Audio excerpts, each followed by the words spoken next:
السلام علیکم ورحمۃ اللہ وبرکاتہ۔ ناظرین کرام، اے بی میڈیا کے پروگرام ابر رحمت میں خوش آمدید۔ ہم نے اس سے پچھلے سیگمنٹ میں تقویٰ کی اہمیت، فوائد، ضرورت پر گفتگو کی۔ ان سب باتوں کو سن کر انسان کے دل میں خواہش پیدا ہوتی ہے کہ ہمیں بھی تقویٰ اختیار کرنا چاہیے، ہم بھی متقی ہوں، ہمارے اندر بھی وہ اوصاف ہوں جو ایک متقی انسان کے اندر ہوتے ہیں، اور ہم بھی وہ نتائج، وہ ثمرات،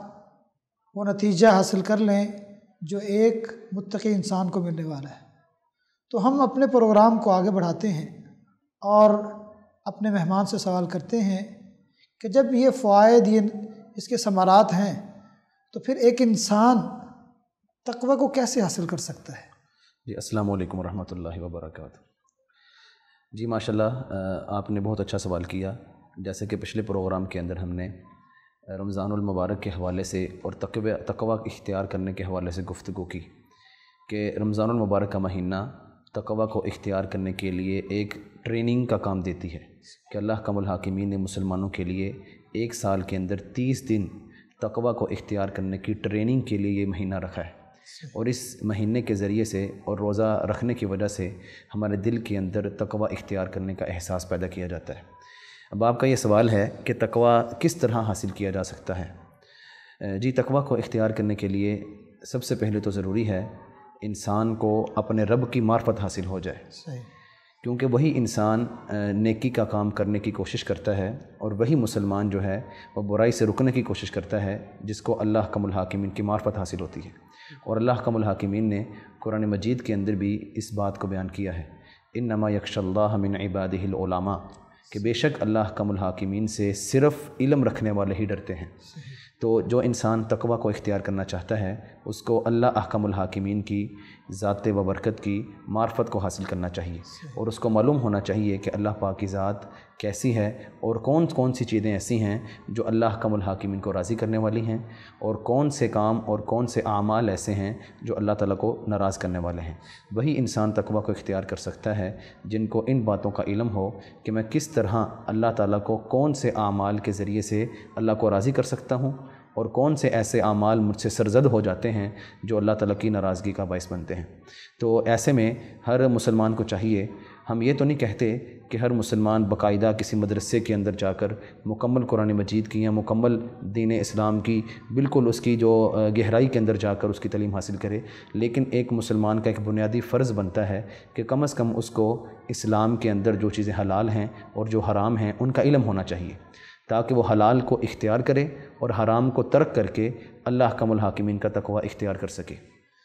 شیخ صاحب، اس کے ساتھ ہم اس کے ضمن میں ایک سوال کو ایڈ کرتے ہیں کہ ہم سالہ سال سے روزے رکھ رہے ہیں، ہم رکھتے بھی ہیں، ہم عبادات بھی کرتے ہیں، تو جو عبادات کا نتیجہ ہے، جو رمضان کا نتیجہ ہے تقویٰ، وہ ہمارے اعمال سے ظاہر کیوں نہیں ہوتا؟ جی بالکل، ہم خود دیکھیں، ہماری عمر بھی، ہم اپنی عمر کا جائزہ لیں، ہم نے اپنی عمر کے کئی سال ہو چکے ہیں کہ ہم رمضان المبارک کے ہر مہینے کے، ہمارے گھر کے اندر الحمدللہ دینی ماحول ہے، اور ہمارے گھر والوں نے ہمیں جب سے ہماری عمر بڑی ہونی شروع ہوئی ہے ہمیں رمضان المبارک کے روزوں کا اہتمام کروایا جاتا ہے۔ لیکن ہم دیکھتے ہیں ہمارے معاشرے کے اندر بہت سے لوگ رمضان المبارک کے سارے روزے رکھتے ہیں، اور آپ بھی دیکھتے ہیں اور ناظرین بھی میری اس بات سے اتفاق کریں گے کہ رمضان المبارک کے مہینے میں ہماری مسجدوں کی جو رونق ہوتی ہے وہ اتنی زیادہ ہو جاتی ہے کہ بسا اوقات مسجد کے اندر جگہ موجود نہیں ہوتی، لیکن وہی مسجد ہوتی ہے، وہی محلہ ہوتا ہے، وہی علاقہ ہوتا ہے، اور اس مسجد کے اندر عید کے دن ہی فجر کی نماز کے وقت بڑی مشکل سے ایک صف ہوتی ہے۔ تو اس کی کیا وجہ ہے کہ اللہ کم الحاکمین نے رمضان کے روزوں کا مقصد بھی تقویٰ بیان کیا ہے، اور لوگوں کے دلوں کے اندر پھر بھی تقویٰ پیدا نہیں ہوتا۔ اس کی مثال میں آپ کو یوں دوں گا، جب ہم مدارس سے پڑھ کر فارغ ہوتے ہیں، 7-8 سال کی تعلیم حاصل کرتے ہیں، تو ہمیں وہاں پر پڑھنے کا اور پڑھانے کا اور علم کی راہوں پر چلنے کا طریقہ بتایا جاتا ہے کہ آپ ان راستوں کے اوپر چلیں گے تو آپ کا شمار اہل علم کے اندر ہونا شروع ہو جائے گا۔ لیکن آپ خود بتائیے، میں آپ سے سوال کرتا ہوں کہ اگر کوئی طالب علم 7-8 سال 10 سال 12 سال کسی مدرسے میں بیٹھ کر تعلیم حاصل کرتا ہے، اور تعلیم حاصل کرنے کے بعد اس لائن کو بالکل ہی چھوڑ دے، کیا اس کا علم باقی رہے گا؟ یقیناً اس کا علم باقی نہیں رہے گا، کیونکہ اس نے ایک لائن کو، ایک راستے کو چھوڑ دیا ہے، چند تھوڑا سا عرصہ گزرے گا اور اس کا علم ختم ہو جائے گا. تو اسی طرح رمضان المبارک ہے. رمضان المبارک کے اندر ہم اپنی روٹین کو دیکھیں, ہم کس طرح فجر سے پہلے اٹھتے ہیں. اللہ توفیق دے ہم 2 نفل کا اہتمام بھی کرتے ہیں, جتنی اللہ توفیق دے. بہت سے لوگ زیادہ نوافل بھی پڑھتے ہیں, نوافل کا اہتمام کیا جاتا ہے. اگر اس وقت نہ بھی کیا جائے, روز رمضان المبارک کے اندر عشاء کی نماز کے بعد نماز تراویح کا اہتمام کیا جاتا ہے. اور یہ جو نماز تراویح پڑھی جاتی ہے یہ گویا تہجد کی نماز ہے, اور جو تہجد کی نماز ادا کرنا ہے یہ تقوی کی طرف جانے والا ایک راستہ ہے.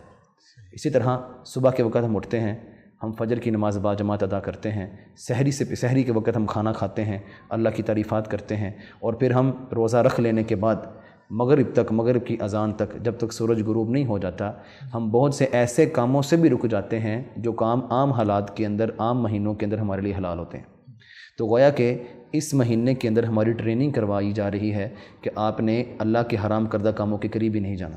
اسی طرح اگر ہم رمضان کے اندر دیکھیں, ہم قرآن مجید کی کثرت کے ساتھ تلاوت کرتے ہیں, ہم دروس کے اندر بیٹھتے ہیں. اگر ہم ان تمام چیزوں کو جو ہم رمضان مبارک کے اندر اختیار کرتے ہیں, اگر ہم ماہ رمضان کے بعد بھی ان چیزوں کو اختیار کر کے رکھیں تو یقیناً ہمیں اس کا رزلٹ اور نتیجہ ملے گا کہ ہم لوگ مستقل طور پر متقی بن سکتے ہیں. اس کے لیے یہی راستہ ہے کہ جو رمضان کی روٹین ہے ہماری, تہجد کی نماز ہے, صبح کے اٹھ کے فجر کی نماز باجماعت ادا کرنا, اسی طرح اللہ کے بعض حلال کردہ چیزوں سے بچ جانا, ان سے رک جانا اللہ کے حکم کی وجہ سے. اگر ہم ان چیزوں کو اختیار کریں گے, اور تنہائی کے اندر بیٹھ کر کوئی ہمیں دیکھ بھی نہیں رہا ہوتا, ہم نہا رہے ہوتے ہیں اور ٹھنڈا پانی نہیں پیتے کیونکہ اللہ کی ذات دیکھ رہی ہے, یہ احساس اگر ہم مستقل طور پر اپنے اندر پیدا کر لیں تو یقیناً رمضان المبارک کا نتیجہ جو ہے تقوی اختیار کرنا, وہ انشاءاللہ ہمارے اندر پیدا ہو جائے گا. یعنی آپ نے جو بات بیان کی ہے کہ علم کا جو باقی رہنا ہے وہ علم کے ساتھ تعلق جوڑے رکھنا ہے. بالکل بالکل. رمضان میں ہم عبادات کا اہتمام کرتے ہیں تو ہمارے اندر تقویٰ کی کیفیت پیدا ہو جاتی ہے. تو آئندہ جو ماہ ہوتے ہیں, جو مہینے ہوتے ہیں, اس کے اندر ہمیں تقویٰ کو برقرار رکھنے کے لیے اسی جیسی عبادات کے ساتھ تعلق جوڑ کر رکھنا چاہیے تاکہ ہمارے اندر وہ تقویٰ کی کیفیت پورا سال باقی رہے اور نیک اعمال کریں. اسی روٹین کو ہمیں برقرار رکھنا چاہیے. اس کے ساتھ پھر ایک سوال یہ ہوتا ہے کہ اگر تقویٰ نہیں ہے, کہ انسان ہے اس کی زندگی صبح اٹھتا ہے 10 بجے اٹھتا ہے, 12 بجے اٹھتا ہے اور کام پہ چلا جاتا ہے, رات کو 2 بجے آتا ہے, سو جاتا ہے, یعنی اس کی زندگی میں کوئی نیک اعمال نہیں ہے, تو پھر اس کے دل میں ظاہر بات تقویٰ بھی نہیں ہے. تو اگر تقویٰ نہیں ہے تو اس کی زندگی پر اثرات کیا ہوں گے, اس کے نقصانات کیا ہو سکتے ہیں؟ یہ تو آپ نے بیان کیا ان لوگوں کے بارے میں جن لوگوں کے دلوں کے اندر تقویٰ بھی نہیں ہے اور وہ نیک اعمال بھی نہیں کرتے. یہ تو ظاہری بات ہے, ان کا انجام تو اور ہوگا. لیکن میں آپ کے سامنے ایک ایسے لوگوں کا تذکرہ کرنا چاہتا ہوں جو لوگ صرف تقویٰ نہیں اختیار کرتے لیکن نیکی کے اندر وہ لوگ بہت آگے ہوتے ہیں. وہ تہجد بھی ادا کرتے ہیں اور بڑی بڑی نیکیاں کرتے ہیں, لیکن تقویٰ نہ ہونے کی وجہ سے ان کو کیا نقصان پہنچے گا. اگر ہم ان لوگوں کا تذکرہ کر لیں تو میرے خیال سے جو لوگ نمازیں وغیرہ نہیں پڑھتے, نیکی کا کام نہیں کرتے, ان کا بھی انشاءاللہ آپ کو معلوم ہو جائے گا کہ ان کا نتیجہ کیا ہوگا. ایک حدیث کے اندر آتا ہے, حضرت ثوبان رضی اللہ تعالیٰ عنہ وہ بیان فرماتے ہیں, نبی علیہ الصلوۃ والسلام نے بیان فرمایا کہ کل قیامت کا دن ہوگا, میری امت میں سے کچھ لوگ ایسے ہوں گے جو اللہ کی بارگاہ میں پیش ہوں گے, بحسنات امثال جبال تہامۃ بیضاء, جو تہامہ پہاڑ کے برابر نیکیاں لے کر آئیں گے. آپ تصور کریں ان لوگوں نے کتنی نیکیاں کی ہوں گی کہ نبی علیہ الصلوۃ والسلام فرماتے ہیں وہ تہامہ پہاڑ جتنی بڑی بڑی نیکیاں لے کر اللہ کے حضور پیش ہوں گے, لیکن ان کا نتیجہ کیا ہوگا؟ فَيَجْعَلُهُ اللَّهُ هَبَاءً مَنْثُورًا. اللہ اکبر. اللہ تعالیٰ ان کی ساری نیکیوں کو ریزہ ریزہ بنا کر اڑا دے گا. اتنی بڑی نیکیاں لے کر آنے والے ہیں. اللہم لا تجعلنا منہم. اللہ تعالیٰ ہمیں ان اعمال سے محفوظ فرمائے. سیدنا ثوبان رضی اللہ تعالیٰ عنہ بیان فرماتے ہیں, ہم نے نبی علیہ الصلوۃ والسلام سے سوال کیا, صفہم لنا یا رسول اللہ, اے اللہ کے رسول ہمیں ان کے اوصاف بیان کیجیے, ان کے کون سے جرائم ہیں جن کی وجہ سے ان کی نیکیاں ریزہ ریزہ بنا کر اڑا دی جائیں گی. تو نبی علیہ الصلوۃ والسلام نے فرمایا وہ لوگ تمہاری طرح ہی ہیں, من جلدتکم, وہ تمہاری طرح تمہارے جیسے جسم ہیں ان کے, یأخذون من اللیل کما تأخذون, جس طرح تم لوگ راتوں کو اٹھ کر اللہ کی عبادت کرتے ہو وہ بھی اللہ کی عبادت کرتے ہیں. لیکن پھر ان کا جرم کیا ہے؟ اذا خلوا بمحارم اللہ انتہکوها, جب وہ تنہائی کے اندر بیٹھتے ہیں, لوگوں کی نظروں سے اوجھل ہوتے ہیں, بند کمرے کے اندر بیٹھتے ہیں, انتہکوها, وہ اللہ کی حرمتوں کو پامال کرتے ہیں. ان کے دل کے اندر اللہ کا ڈر, اللہ کا خوف, اللہ کا تقویٰ نہیں ہوتا. وہ تنہائی کے اندر بیٹھ کر اللہ کی حرمتوں کو پامال کرتے ہیں, گناہ کرتے ہیں, اور اسی تقوی کے نہ ہونے کی وجہ سے کل قیامت کے دن ان کی پہاڑوں کے برابر نیکیاں ضائع کر دی جائیں گی اور ان کو کوئی اجر نہیں ملے گا. اللہم لا تجعلنا. آمین. تو یہ آپ نے تقوی کے نقصان، ایک انسان نے عبادت کی ہے، راتوں کو اٹھایا، اللہ سے دعائیں کی ہیں، التجائیں کی ہیں، لیکن اس کی زندگی میں تقوی نہیں ہے، اللہ کا خوف نہیں ہے، وہ اپنی جو خلوت ہے اس کا اچھا استعمال نہیں کرتا، سب کچھ کرتا ہے، خلوت کا اچھا استعمال نہیں کرتا، تو اس کے سارے اعمال اللہ تعالیٰ ہوا میں اڑا دیں گے، اس کے اعمال کا وزن نہیں ہوگا۔ تو یہ تقوی نہ ہونے کا نقصان ہے۔ تو آخری سوال ہم اس میں یہ شامل کر لیتے ہیں کہ بعض لوگ ایسے دنیا میں موجود ہیں کہ جو نیک اعمال کرتے ہیں اور رفاہی کام بہت زیادہ کرتے ہیں، خیرات کرتے ہیں، لوگوں کی مدد کرتے ہیں، تو لیکن ایک مسئلہ یہ ہے کہ ان کے اندر ایمان نہیں ہے، یعنی کلمہ کا اقرار نہیں کرتے اور ان کا جو ایمان ہے وہ نہیں ہوتا، تو کیا یہ ان کے یہ جو عمل ہیں ان کو اس کا کوئی فائدہ ہو سکتا ہے دنیا میں اور آخرت میں، اس کا کیا نتیجہ نکلے؟ جی بہت سے لوگ یہ سوال کرتے ہیں کہ ہم دیکھتے ہیں، یہ تجربے کی بات ہے کہ بہت سے لوگ ایسے ہیں جو مسلمان ہیں، کلمہ پڑھتے ہیں، اسلام کا نام لیتے ہیں، لیکن وہ کئی بہت سے برے اعمال کے اندر ملوث ہوتے ہیں، ان کے اندر ہر طرح کی برائی پائی جاتی ہے۔ لیکن ان کے مقابلے میں کچھ لوگ ایسے ہوتے ہیں جو مسلمان تو نہیں ہوتے، لیکن وہ ظاہری طور پر بہت سے رفاہی کام کرتے ہیں، لوگوں کی مدد کرتے ہیں، اور ظاہراً ان کے اندر کوئی اخلاقی طور پر عیب بھی موجود نہیں ہوتا۔ تو وہ یہ سوال کرتے ہیں کہ یہ ان دونوں آدمیوں کو سامنے رکھیں، مسلمانوں کے نظریے کے مطابق، مسلمانوں کے عقیدے کے مطابق، جو کہ قرآن و سنت کے عین مطابق ہے، وہ یہ ہے کہ جس انسان نے کلمہ نہیں پڑھا، کلمے کا اقرار نہیں کیا، جتنے بھی اچھے اس کے اعمال ہوں وہ جنت میں داخل نہیں ہوگا۔ وہ یہ سوال کرتے ہیں یہ بندہ اچھے اعمال کرنے کے باوجود جنت میں نہیں جائے گا، جبکہ ایک مسلمان ہے، آپ کہتے ہیں وہ جنت میں جائے گا، ایک توحید پرست ہے، کہ ناانصافی نہیں ہے؟ یہ ظاہری بات ہے، انسان کے ذہن میں سوال آتا ہے۔ تو اس حوالے سے ہمیں اگر قرآن و سنت کو ہم سامنے رکھیں، سب سے پہلے تو میں آپ کو ایک واقعہ سنانا چاہتا ہوں۔ نبی علیہ الصلوۃ والسلام سے پہلے نبی علیہ الصلوۃ والسلام کے خاندان ہی میں سے ابو بکر صدیق رضی اللہ تعالیٰ عنہ کے خاندان میں سے ایک آدمی تھا جس کا نام ابن جدعان تھا۔ صحیح مسلم کے اندر یہ روایت موجود ہے۔ سیدہ عائشہ رضی اللہ تعالیٰ عنہ فرماتی ہیں، انہوں نے نبی علیہ الصلوۃ والسلام سے سوال کیا، یا رسول اللہ صلی اللہ علیہ وسلم، ابن جدعان کان فی الجاہلیۃ یصل الرحم ویطعم المسکین، اے اللہ کے نبی، ابن جدعان جاہلیت کے اندر ایک ایسا آدمی تھا جو صلہ رحمی بھی کرتا تھا، مسکینوں کو کھانا بھی کھلاتا تھا، اور بعض روایات کے اندر آتا ہے اس نے ایک بہت بڑی دیگ بنائی ہوئی تھی جس کے اندر وہ لوگوں کے لیے فری تقسیم کرنے کے لیے کھانا بناتا تھا، اور لوگوں کو کھانا تقسیم کیا جاتا تھا، اور اس کے ڈیرے پر جا کر لوگ روز جو کھانا نہیں کھا سکتے تھے کھانا تناول فرماتے تھے۔ ان کے بارے میں سیدہ عائشہ رضی اللہ تعالیٰ عنہ نے سوال کیا، فہل ذاک نافع، اے اللہ کے نبی، وہ اتنے نیک اعمال کرنے والا ہے کہ یہ سارے نیک اعمال اس کو کوئی فائدہ دیں گے؟ تو نبی علیہ الصلوۃ والسلام نے فرمایا، کیفا، کیسے اس کا فائدہ ہوگا؟ حالانکہ اس نے اپنی زندگی کے اندر کبھی ایک دفعہ بھی نہیں کہا رب اغفر لی خطیئتی یوم الدین، اے اللہ آخرت کے دن میرے گناہوں کو معاف کر دینا، کیونکہ ایمان نہ ہونے کی وجہ سے اس کی بڑی بڑی نیکیاں اس کے کسی کام نہیں ہیں۔ اس لیے تقویٰ کو اختیار کرنا یا کوئی بھی نیکی کا کام کرنا یہ اسی وقت فائدہ مند ہوگا جب انسان کے اندر ایمان ہوگا۔ اگر ایمان نہیں ہے تو انسان کا کوئی بھی جو عمل ہے وہ آخرت کے اندر اس کو فائدہ نہیں دے گا۔ ہاں،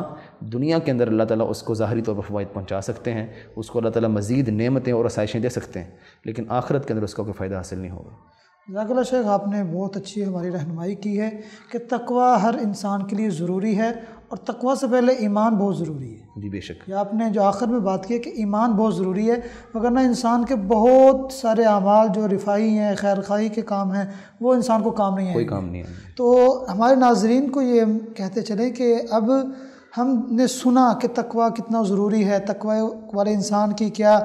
اہمیت ہے اور اس کے کیا درجات ہیں، اور اگر ایک انسان تقویٰ کو اختیار کرتا ہے تو اس کا قیامت کے دن کیا اجر ہوگا، اور اس دنیا میں بھی اس کو کیا اہمیت ہوتی ہے، اس کے معاملات کو آسان کر دیا جاتا ہے، اور اس کے جو سارے کے سارے معاملات اللہ تعالیٰ اپنے ذمے میں لے لیتے ہیں۔ تو اگر ایک شخص جو تقویٰ کو اختیار نہیں کرتا لیکن اس کے اعمال بھی اچھے ہیں، تو ایسے لوگ جن کا تقویٰ نہیں ہے، ان کے اندر للہیت نہیں ہے، تقویٰ نہیں ہے، للہیت نہیں ہے، لیکن ان کے اعمال بہت زیادہ ہیں، تو ان کے اعمال ان کو فائدہ مند نہیں ثابت ہو سکتے، ان کے لیے ان کے اعمال جو ہیں ان کو فائدہ نہیں دے سکیں گے۔ اور اسی کے ساتھ ہم نے دیکھا کہ اگر تقویٰ نہیں ہے تو پھر انسان جتنے مرضی اچھے کام کرتا رہے اس کا نتیجہ انسان کے لیے رسوائی ہو سکتا ہے۔ تو اسی کے ساتھ ہم اپنے آج کے پروگرام کا اختتام کرتے ہیں، اور ہم اے بی میڈیا کا شکریہ ادا کرتے ہیں کہ انہوں نے اس بہترین ٹرانسمیشن کا اہتمام کیا۔ جزاکم اللہ خیرہ۔ السلام علیکم ورحمۃ اللہ وبرکاتہ۔